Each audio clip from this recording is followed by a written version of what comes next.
For this week's assignment, you will be creating a Eureka account.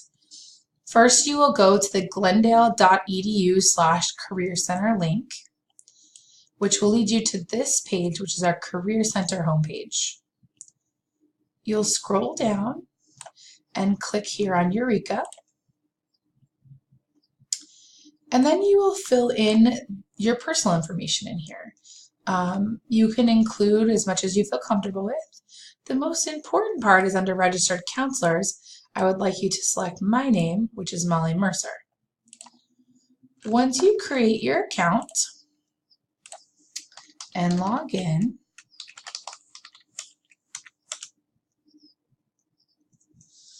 it will take you into your Eureka account.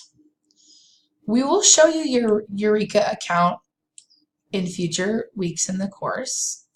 For today, I would like you to click on Self-Assessment. Under Self-Assessment, you will be taking 2 assessments.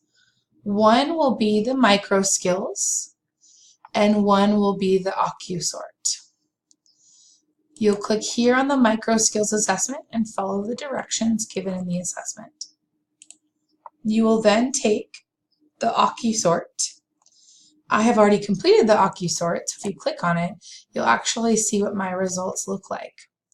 And it will actually give you suggested occupations based off the skills you selected.